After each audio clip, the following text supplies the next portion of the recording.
चंद्रमा की चांदनी रात में महाराज और महारानी महल की छत पर खड़े हैं। बाहर आकाश की ओर देख रहे हैं। महारानी गर्भवती है। मैं कितना भाग्यशाली हूँ कि मुझे तुम्हारी जैसी रानी मिली, जिसने मुझे एक ऐसा बेटा दिया जो आगे चलकर मेरी राजगद्दी को संभालेगा और एक शक्तिशाली राज्य की स्थापना करेगा। मुझे पूरा विश्वास है कि वह ऐसा साम्राज्य बनाएगा जिस पर कोई भी बुरी नजर डालने की हिम्मत नहीं करेगा, और हमारा दूसरा बेटा भी अपने बड़े भाई की तरह पराक्रमी और महान योद्धा बनेगा।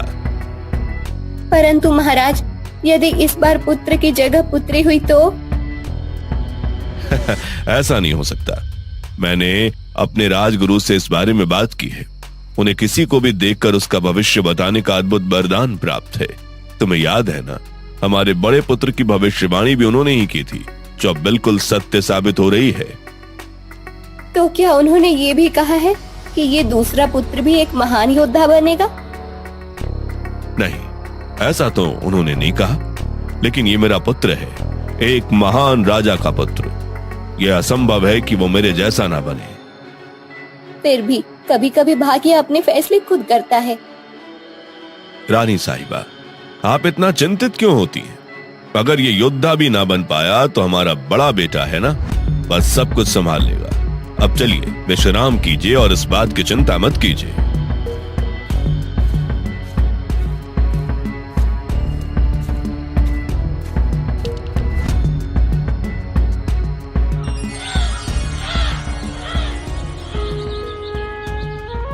जब सुबह हुई तो बड़े राजकुमार एक शक्तिशाली योद्धा बनने के लिए काफी मेहनत कर रहे थे।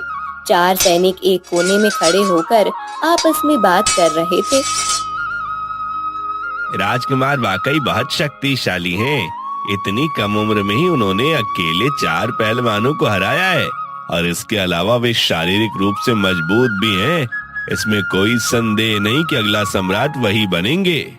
हमें तो उन पर गर्व है। राज्य का भविष्य सुरक्षित हाथों में है। हाँ, अब बस देखना है ये छोटा राजकुमार भी अपने बड़े भाई की तरह बन पाता या नहीं। है वो तो है, लेकिन तुम्हें ये नहीं भूलना चाहिए कि बहुत जल्दी हमारे दूसरे राजकुमार आने वाले हैं। हो सकता है वो इनसे भी ज्यादा शक्तिशाली हो। हाँ, पर जो भी हो, मैं तो हमेशा बड़े राजकुमार का ही साथ दूंगा। हमें ये नहीं भूलना चाहिए कि हमारे राजगुरु पहले ही भविष्यवाणी कर चुके हैं। बड़े राजकुमार ही अगला राजा बनेंगे। उनमें राजा बनने के सारे गुण मौजूद हैं।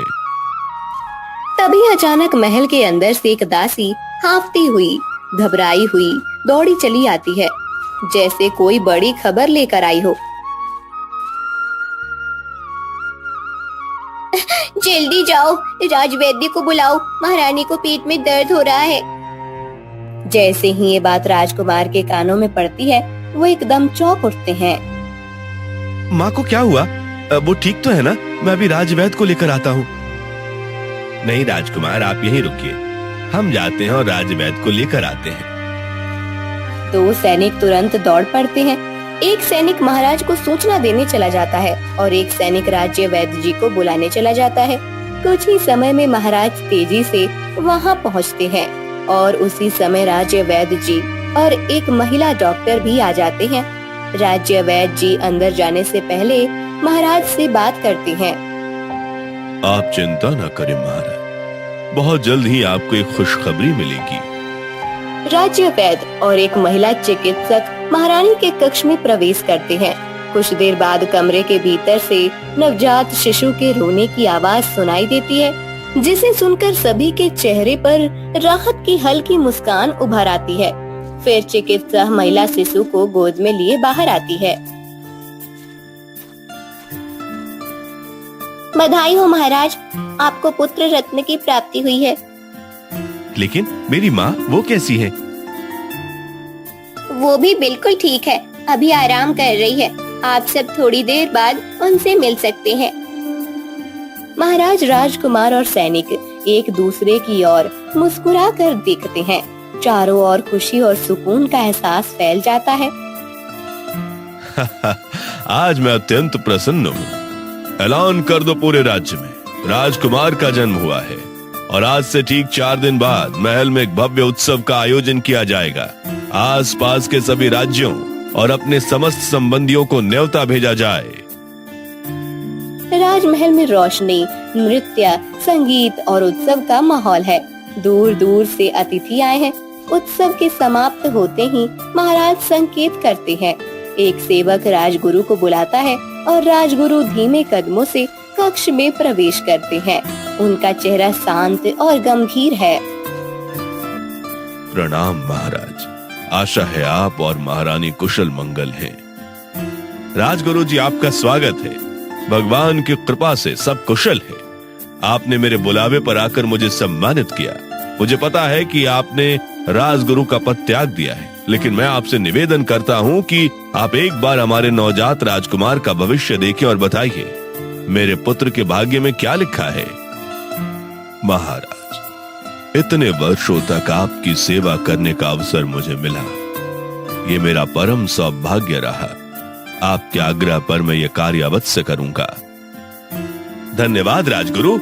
अब कृपा कर शीघ्र मेरे पुत्र को देखें। मेरी उत्सुकता बढ़ती जा रही है।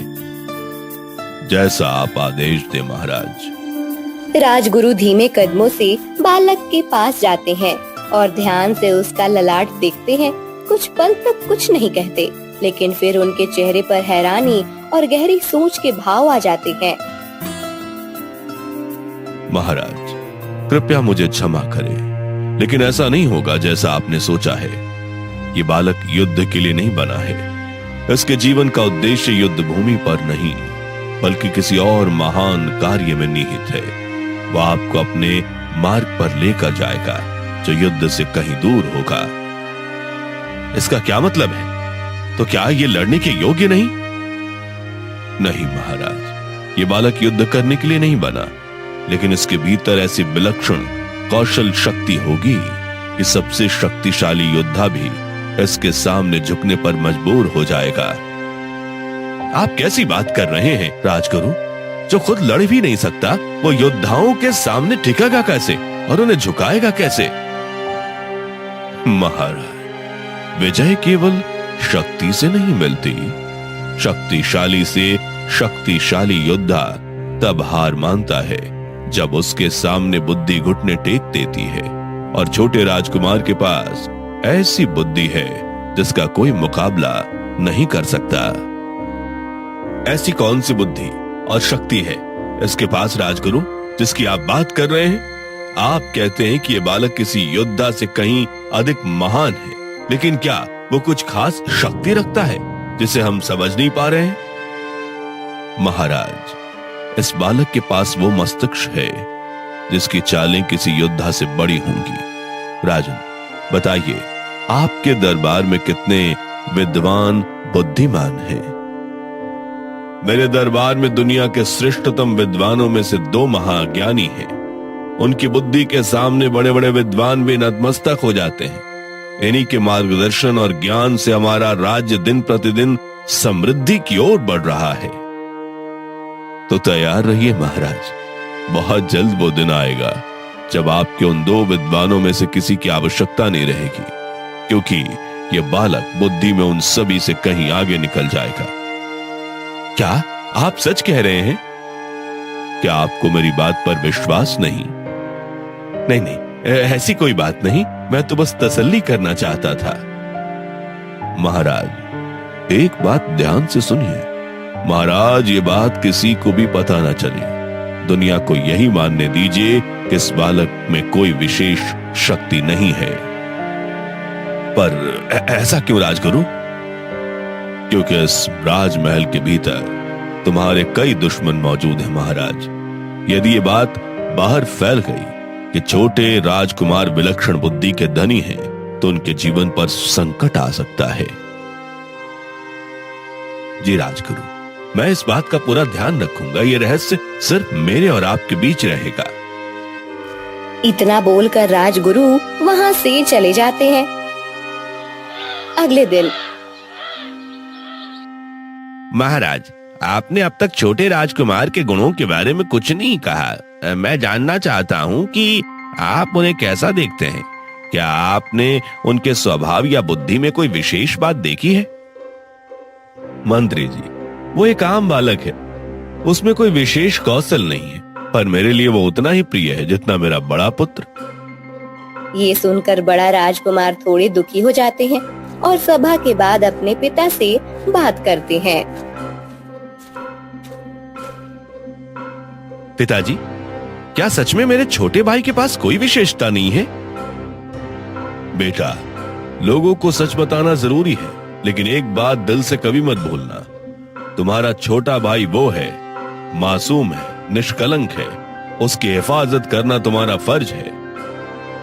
पिताजी, मैं वचन देता हूं, जब तक मेरी सांसें चलेंगी तब तक मैं उसके आगे ढाल बनकर रहूंगा, उसे कोई भी आंच नहीं आने दूंगा। इसी तरह समय बीतता है। 8 वर्ष बाद समय के साथ दोनों राजकुमार बड़े होते गए। बड़े राजकुमार अब 18 वर्ष के हो चुके थे, बलशाली, निडर और योद्धा कौशल में निपुण थे। वहीं छोटे राजकुमार अब 5 वर्ष के हो चले थे, कोमल, जिज्ञासु और बुद्धि के प्रेमी। छोटे राजकुमार रोज 2 दिग्गज बुद्धिमानों के पास बैठते, उनसे प्रश्न करते, कुछ नया सीखते और हमेशा मुस्कुराते रहते। अजीब बालक है, खेलने कूदने की उम्र में ये हमारे बीच बैठा रहता है और महाराज भी कुछ नहीं कहते, जैसे उन्हें सब पता है।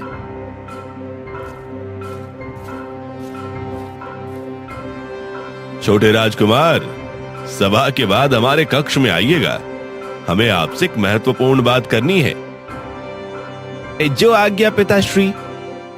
सभा समाप्त होने के बाद छोटे राजकुमार महाराज के कक्ष में पहुंचते हैं। पिताश्री, आपने मुझे बुलाया? हाँ बेटा, आओ, मैंने तुम्हें एक विशेष बात के लिए बुलाया है। पहले ये बताओ, क्या तुम्हें युद्ध या तलवारबाजी में कोई रुचि है? नहीं पिताजी, मुझे युद्ध में कोई रुचि नहीं, नहीं राजा बनने में है। ओह अच्छा, तो फिर बताओ तुम्हें किस चीज में सबसे ज्यादा दिलचस्पी है? मुझे लोगों की सेवा करनी है पिताजी। जब लोग दरबार में अपनी समस्याएं लेकर आते हैं तो मुझे लगता है कि काश मैं उनकी कुछ मदद कर पाता। और एक और बात, मुझे रणनीति करना बहुत अच्छा लगता है। काश एक दिन मेरी बनाई रणनीति हमारी सेनाएं अपनाए। लेकिन बेटा, इन सब के लिए तुम्हें अभी बहुत कुछ सीखना है। यदि तुम भी मेरे दिग्गजों जैसे ज्ञानी बनना चाहते हो तो उन्हें के साथ तुम्हें समय बिताना होगा, और सबसे जरूरी बात, तुम्हें गुरुकुल जाना होगा। जी पिताजी। तुम्हें 10 वर्षों तक वहां रहना होगा। अगर तुमने सभी परीक्षाएं जल्दी पूरी कर ली तो उससे पहले भी लौट सकते हो। तुम्हारे बड़े भाई ने तो केवल 5 वर्षों में लौटकर सबको चौंका दिया था। अब देखना यह है कि तुम कितने वर्षों में लौटते हो। जी पिताजी, मैं तैयार हूं। तैयार हो क्या? तुम्हें पहले से पता था कि मैं तुम्हें गुरुकुल भेजने वाला हूं? हाँ पिताजी, भैया ने मुझे बताया था कि वो भी 5 वर्ष की उम्र में गए थे, और जब अब मेरी उम्र भी वैसी ही हो गई है तो मुझे पता था कि आप कभी ना कभी ये बात जरूर करेंगे, इसलिए मैं तो बस इंतजार कर रहा था।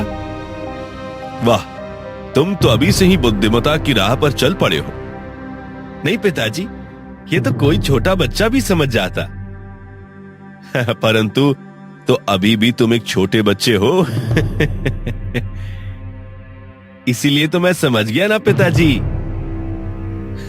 क्या बात है, तुमने जो प्रयास किया वह अद्वितीय है। मुझे बहुत खुशी है। मुझे तुम्हारी बहुत याद आएगी बेटा। अपना ख्याल रखना। आप भी अपना ध्यान रखना पिताजी। मैं वादा करता हूं कि जब मैं लौटूंगा तो आप मुझ पर गर्व करेंगे और फिर हम दोनों मिलकर ढेर सारी बातें करेंगे पिताजी। अगले दिन राजकुमार रथ पर सवार होकर चले जाते हैं।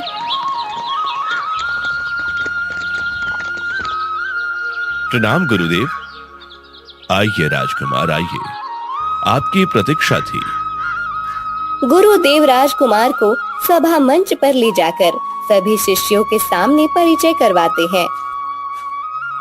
शिष्यों, आज से ये राजकुमार भी आप सभी के साथ अध्ययन करेंगे। यहाँ सभी एक समान हैं, चाहे वो राजकुमार हो या सामान्य बालक। ज्ञान का मार्ग विनम्रता और लगन से ही खुलता है।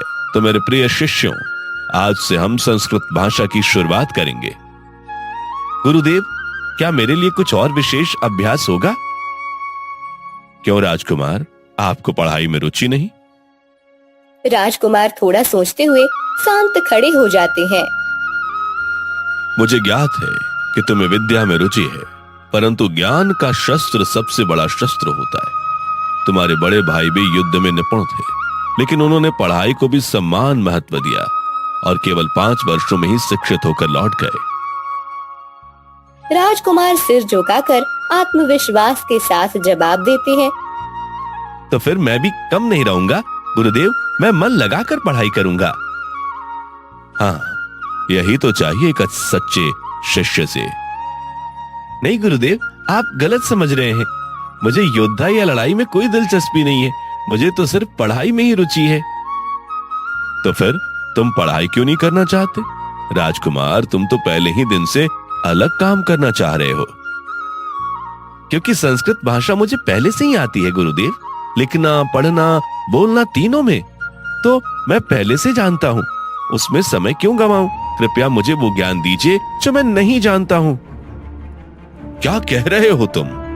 अभी तुम सिर्फ 5 वर्ष के ही हो और तुम्हें संस्कृत आती है? हाँ गुरुदेव, मुझे संस्कृत और हिंदी दोनों भाषाएं पढ़ने, लिखने और बोलने आती हैं। गुरुदेव को विश्वास नहीं होता।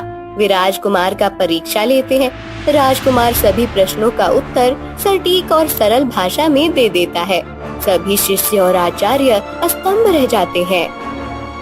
राजकुमार, क्या आपने ये सारी पुस्तक पहले से पढ़ रखी है? जी हाँ गुरुदेव, मैंने ये सभी पुस्तकें पढ़ ली हैं कई बार। अब समझ में आया, ये कोई साधारण बालक नहीं, इसमें तो माँ सरस्वती का आशीर्वाद है। इसके बाद राजकुमार को 12-13 वर्ष के विद्यार्थियों के साथ बिठा दिया जाता है। अब उन्हें सिर्फ 1 वर्ष का अध्ययन ही करना था और वे गुरुकुल में सबसे आगे थे। कुछ महीने बाद दूसरे राज्य के राजा ने युद्ध की घोषणा कर दी और महाराज युद्ध के लिए निकलने के लिए तैयार कर रहे थे। पुत्र, तुम चिंता मत करो, मैं जल्दी उन शत्रुओं को परास्त कर इस राज्य की रक्षा करूंगा। तब तक अपनी माँ और राजमहल का ध्यान रखना। जी पिताश्री, मेरी अंतिम सांस तक मैं माँ और राज्य को कोई आंच नहीं आने दूंगा। आप निश्चिंत होकर युद्ध में जाएं, क्योंकि जब तक मैं जीवित हूँ, माँ और इस राज्य को कोई परिंदा भी छू नहीं सकता। अब ये राज्य की सारी जिम्मेदारी मेरे कंधों पर है, मैं संभाल लूंगा। महाराज यह सुनकर गर्व से मुस्कुराते हैं और युद्ध के लिए रवाना हो जाते हैं।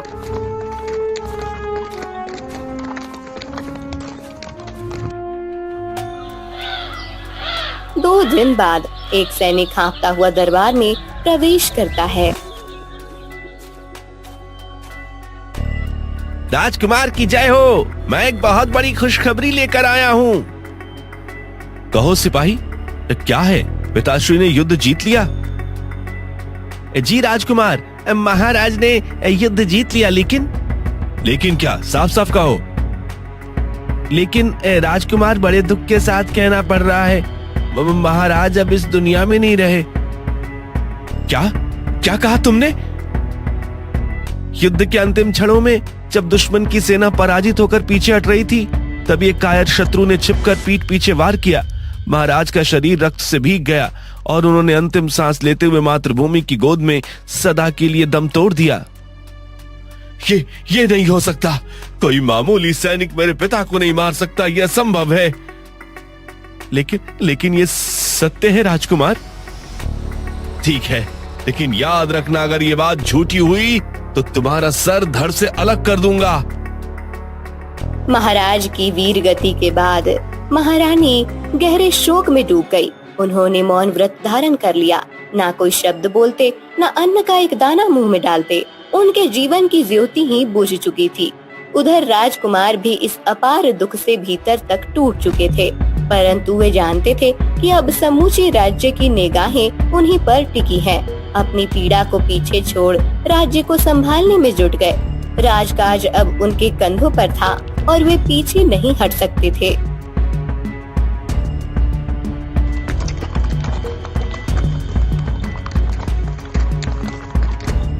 बड़े राजकुमार अब महाराज बन चुके हैं।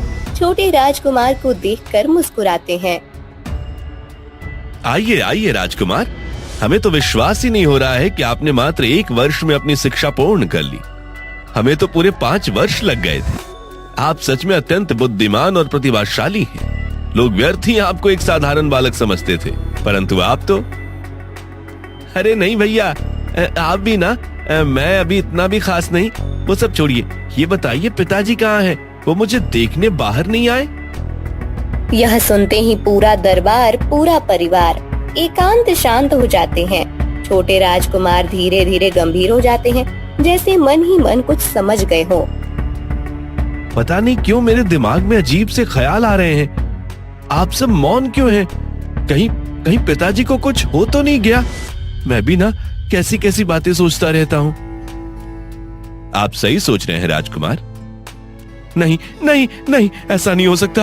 आप झूठ बोल रहे हैं। आप झूठ बोल रहे हैं भैया।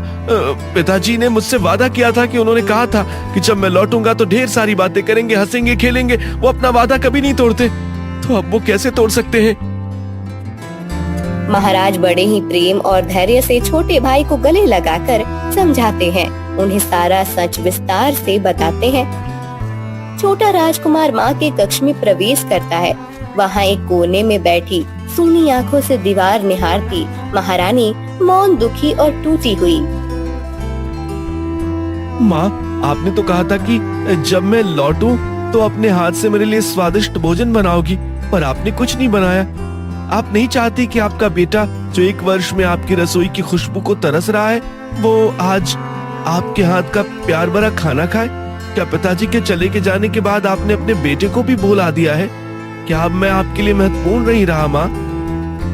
माँ कुछ पल मौन रहती हैं, फिर अचानक फूट पड़ती हैं, राजकुमार को सीने से लगा लेती हैं। तू मेरा लाल है, मैं तुझे कैसे भूल सकती हूँ? तुझे तो मैंने 9 महीने अपनी कोख में रखी हूँ।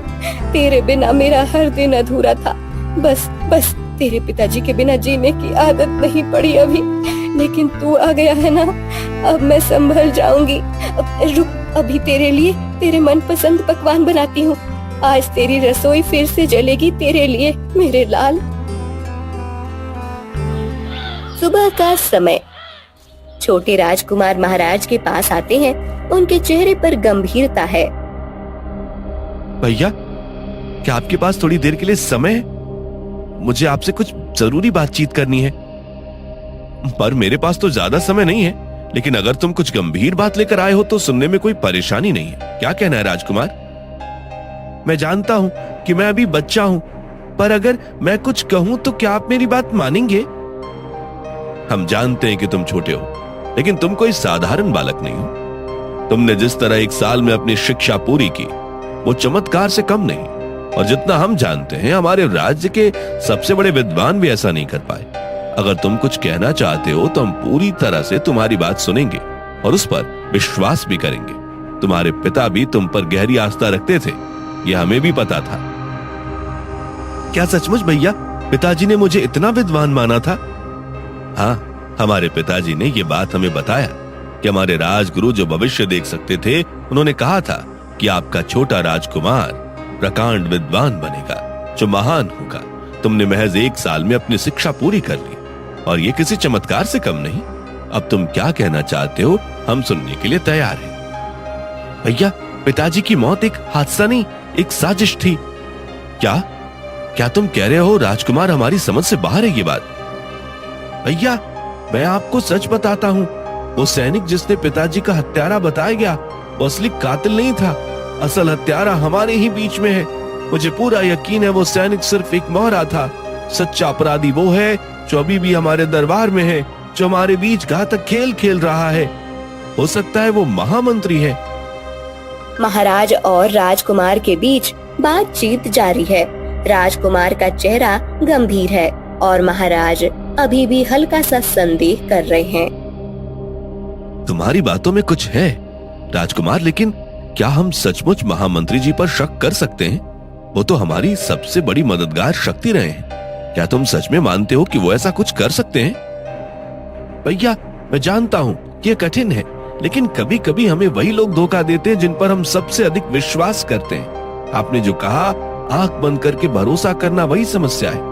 आपने महामंत्री पर भरोसा किया, लेकिन आप उनके अतीत पूरी तरह से जानते हैं। कभी कभी किसी पर भरोसा करना महंगा पड़ जाता है। आप कल महामंत्री को शिकार पर लेकर जाइए। लेकिन क्या शिकार पर ले जाकर हम कुछ हासिल कर सकते हैं? क्या यह सही तरीका है? जी भैया, आप बस महामंत्री जी के साथ शिकार पर जाइए और बाकी सब मैं संभाल लूंगा। मैं आपको विश्वास दिलाता हूं कि इस शिकार के दौरान हमें कुछ ठोस सुराग मिलेंगे। हमारे पास सिर्फ एक मौका है और हमें इसे गंवाना नहीं चाहिए।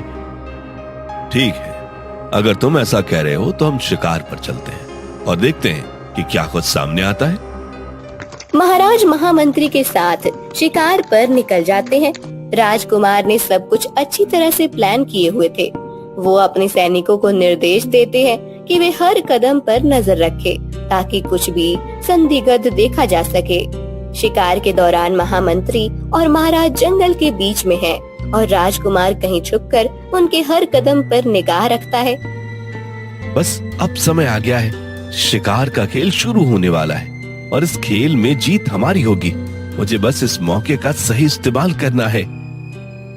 महाराज और महामंत्री शिकार के दौरान जंगल के गहरे हिस्से में पहुंच जाते हैं, लेकिन अचानक महामंत्री पीछे से तलवार निकाला और महाराज पर हमला करने चला गया। तभी राजकुमार और उनके सैनिक झाड़ियों से बाहर आते हैं और महामंत्री को पकड़ लेते हैं। इतने वर्षों तक तुमने हमारे विश्वास के साथ खेला, पिताजी को महाराज कहकर संबोधित किया, पर भीतर ही उनके अंत की साजिश रचते रहे। मैंने ही किया। वो राजगद्दी जो मेरे पूर्वजों से छीनी गई थी, उसे मैं हर हाल में वापस लेना चाहता था। और तुम्हारे पिता वो मेरी राह का सबसे बड़ा कांटा थे।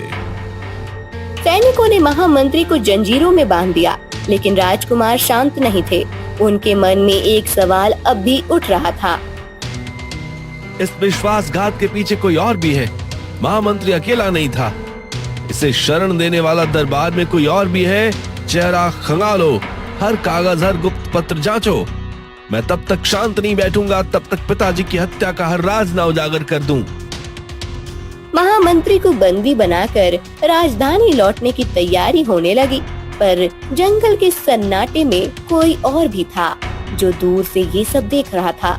एक परछाई जो जानती थी ये अंत नहीं, ये तो केवल शुरुआत है। एक दिन जब हरिया अपने चाक पर मिट्टी से एक बड़ा मटका बना रहा था, तब एक गांव का एक युवक वहां पर आया। अरे भैया, राम राम। अरे भैया, मुझे एक मटका दे दो।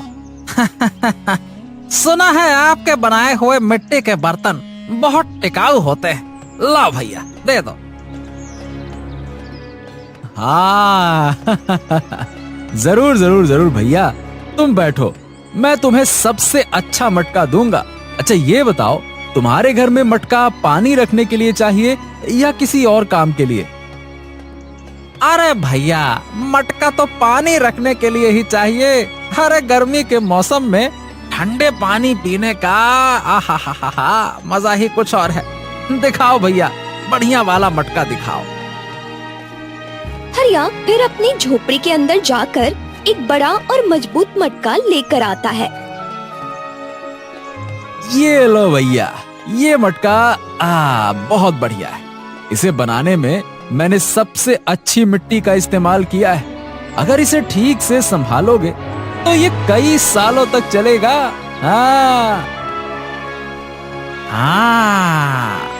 बहुत बढ़िया भैया, बहुत बढ़िया। सचमुच आपके बनाए हुए बर्तनों का कोई जवाब नहीं है।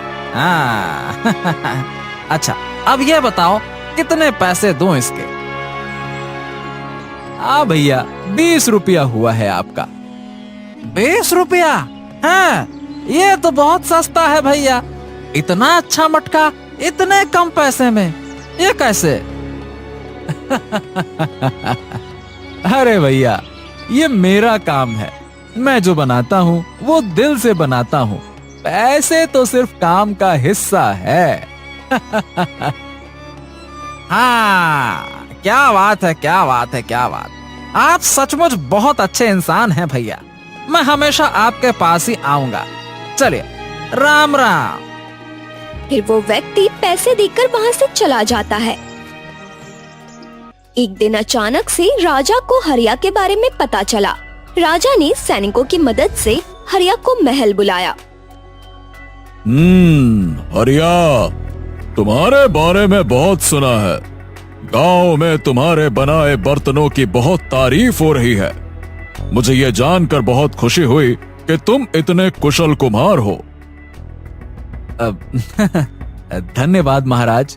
मैं तो बस अपनी मेहनत और कला के जरिए लोगों की मदद करने की कोशिश करता हूँ, और बस भगवान की कृपा है। ठीक है, ठीक है। तो मैं चाहता हूं कि तुम मेरे लिए एक ऐसा कलश बनाओ जो राजमहल की शोभा बढ़ाए। ये कलश ना केवल सुंदर हो, बल्कि वो सबसे अनोखा भी हो। हाँ जी महाराज, जी जी। ये तो मेरे लिए बहुत बड़े सम्मान की बात है कि आपने मुझ पर इतना विश्वास किया। मैं पूरे मेहनत से काम करूंगा ताकि मैं आपकी अपेक्षाओं पर खरा उतर सकूं। धन्यवाद महाराज, धन्यवाद। ठीक है, ठीक है, ठीक है। मैं तुम्हें 1 सप्ताह का समय देता हूं। बढ़िया काम करके दिखाओ। ठीक है महाराज, ठीक है, ठीक है। मैं 1 सप्ताह के भीतर आपकी अपेक्षाओं पर खरा उतरने की पूरी कोशिश करूंगा। धन्यवाद महाराज, धन्यवाद। धन्यवाद। फिर हरिया खुश होकर अपने घर की ओर निकल पड़ा। हरिया महल से लौटने के बाद फिर से अपने काम में लग गया। उसने दिन रात मेहनत की और एक ऐसा कलश बनाया जिसे देखकर हर कोई दंग रह जाए। अगले दिन हरिया वो कलश लेकर महाराज के पास जाता है। वाह वाह वाह वाह हरिया, वाह! अरे ये तो सचमुच अद्भुत है। अरे तुम्हारी कला की जितनी तारीफ की जाए उतनी कम है। तुमने तो जो काम किया है, वाह वाह वाह वाह वाह, क्या बात है। वाकई में शानदार है, शानदार। धन्यवाद महाराज। आपको ये मेरी बनाई हुई कलश पसंद आई, यही मेरे लिए बस बहुत बड़ी बात है।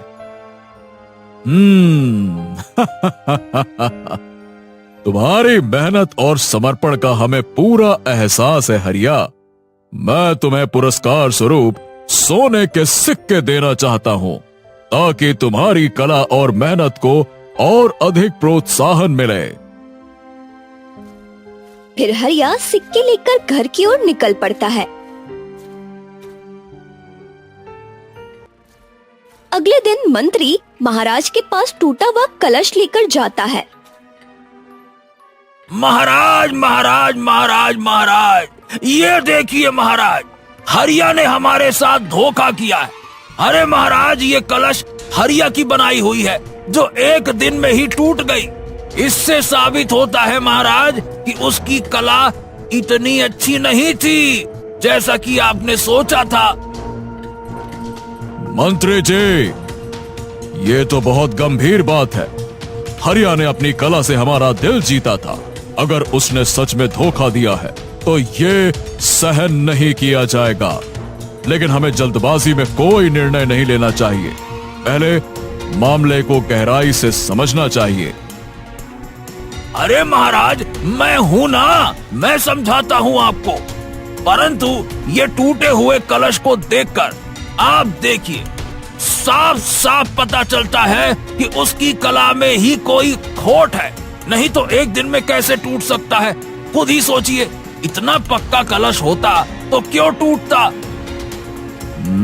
ठीक है मंत्री जी, ठीक है, लेकिन हो सकता है कि ये किसी दुर्घटना का परिणाम हो। हमें हरिया को एक और मौका देना चाहिए ताकि वो अपनी बात रख सके। हरिया को तुरंत दरबार में बुलवाया जाए। महाराज आदेश देते हैं कि हरिया को तुरंत महल बुलाया जाए।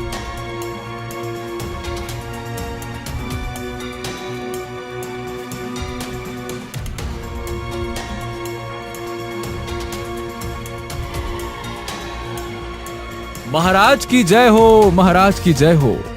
महाराज, आपने मुझे बुलवाया। हरिया, तुमने हमारे साथ धोखा किया है। तुम्हारी कलश एक दिन में ही टूट गई। तुम तो कह रहे थे कि तुम्हारी कलश बहुत मजबूत होती है। ये क्या है? ये तो टूट गई। महाराज, क्षमा करें, मुझे ये सुनकर बहुत दुख हुआ। मैंने वो कलश पूरी मेहनत और ईमानदारी से बनाई थी। अगर वो टूट गई है तो जरूर कोई और वजह होगी। मैं आपसे प्रार्थना करता हूं महाराज कि मुझे अपनी बात रखने का मौका दीजिए। ठीक है हरिया। मंत्री जी ने ये टूटा हुआ कलश हमें दिखाया और ये कहा है कि तुम्हारी बनावट में ही खोट है और उसी का परिणाम है कि कलश टूट गई। अब तुम बताओ, क्या तुम्हें इस पर कोई सफाई देनी है? महाराज, मैं दावे के साथ कह सकता हूं कि मेरी कलश इतनी कमजोर हो ही नहीं सकती। अगर ये टूट गई है तो ये जानबूझकर भी किया जा सकता है ना। मैं विनती करता हूं कि इस कलश के टूटने की जांच की जाए। मुझे अपनी कला पर पूरा विश्वास है। ठीक है, मैं जांच करवाता हूं। मंत्री जी, आप इसके बारे में कुछ कहना चाहते हैं? महाराज महाराज महाराज, मुझे तो ये टूटे हुए कलश के अलावा कुछ नहीं पता। सीधी बात, अगर हरिया कहता है कि जांच की जाए तो ये आपकी इच्छा है। मंत्री जी, यह मामला ईमानदारी और मेहनत से जुड़ा हुआ है। हमें इसकी अच्छी तरह से जांच करनी होगी। गुप्तचर को बुलाया जाए। राजा ने तुरंत गुप्तचर को बुलाया। गुप्तचर, इस टूटे हुए कलश की जांच करो और सच्चाई का पता लगाओ। यदि यह हरिया की गलती है तो उसे सजा दी जाएगी, लेकिन अगर यह किसी षड्यंत्र का हिस्सा है तो दोषियों का पता लगाओ, दोषियों को दंड दिया जाएगा। जैसा आपका आदेश महाराज, मैं तुरंत जांच शुरू करता हूँ। गुप्तचर ने कलश के टुकड़ों का निरीक्षण किया। उसने पाया कि टुकड़ों पर कुछ रासायनिक निशान थे जो सामान्य मिट्टी के बर्तन पर नहीं होते। हरिया, क्या तुमने अपने कलश में कोई रसायन मिलाया था? नहीं, मैं हमेशा शुद्ध मिट्टी का इस्तेमाल करता हूं साहब। महाराज, ये कलश जो है ये जानबूझकर तोड़ा गया है। इसमें एक विशेष रसायन डाला गया जिससे कि ये कमजोर हो गया। ये हरिया की गलती नहीं हो सकती है। तो गुप्तचर, तुम ये बता सकते हो कि ये सब किसने किया? महाराज, मैं एक बार राज्य के सभी कमरे की तलाशी लेना चाहता हूं। शायद वहीं से हमें कुछ सुराग मिल जाए। ठीक है गुप्तचर, तुम्हें मेरी अनुमति है। हर कमरे की तलाशी लो और इस षड्यंत्र की जड़ तक पहुंचो। बस तुम जल्दी से दोषी को मेरे सामने लेकर आओ। जैसा आपका आदेश महाराज, मैं तुरंत सभी कमरों की तलाशी करता हूं। गुप्तचर ने महल के हर कमरे की बारीकी से तलाश शुरू की। तभी उन्हें मंत्री के कक्ष में एक छोटी शीशी मिली जिसमें वही रसायन था जो टूटे हुए कलश पर पाया गया था। महाराज, ये देखिए, ये रसायन मंत्री जी के कक्ष से मिला है। ये वही रसायन है जिसे कलश कमजोर करने के लिए इस्तेमाल किया जाता है। मैंने इसकी पुष्टि के लिए इसे टूटे हुए कलश के निशान से मिलाया है। दोनों एक ही है महाराज, ये देखिए। मंत्री जी, ये क्या है? क्या ये सब तुमने किया है? महाराज, ये सरासर झूठ है। अरे मुझे नहीं पता कि ये रसायन की शीशी मेरे कमरे में कैसे आई। मुझे लगता है कि ये किसी ने मुझे फंसाने की साजिश के लिए ये शीशी मेरे कमरे में रखी होगी। महाराज, मैंने मंत्री जी के सेवक हरि से भी पूछताछ की। उसने कबूल किया कि मंत्री जी के कहने पर उसने ये रसायन बाजार से खरीदा और कलश पर लगवाया। मंत्री जी, तुमने अपनी ईर्ष्या के कारण न केवल हरिया जैसे ईमानदार कारीगर का नाम खराब किया, बल्कि हमारे विश्वास को भी ठेस पहुंचाई है। महाराज महाराज महाराज महाराज, क्षमा करें, मुझसे गलती हो गई। कृपया मुझे क्षमा करें, बहुत बड़ी गलती हो गई। तुम्हारी यह गलती क्षमा योग्य नहीं है। तुम्हें राज्य की सेवा करने का अवसर दिया गया था और तुमने उसका दुरुपयोग किया। तुम्हें तुरंत पद से हटाया जाता है और कारावास की सजा सुनाई जाती है। सैनिकों, राजा ने मंत्री की करतूतों के लिए उसे कड़ी सजा सुनाई ताकि ऐसा कृत्य भविष्य में कोई और ना कर सके। हरिया, तुमने ईमानदारी और मेहनत से हमें यह सिखाया कि कभी भी किसी पर शक नहीं करना चाहिए। तुमने अपनी कला से न केवल हमारा दिल जीता, बल्कि तुमने हमें सच्चाई का रास्ता भी दिखाया। राजा की न्यायप्रियता और हरिया की सच्चाई ने ये साबित कर दिया कि अच्छाई और ईमानदार के सामने कोई षड्यंत्र टिक नहीं सकता।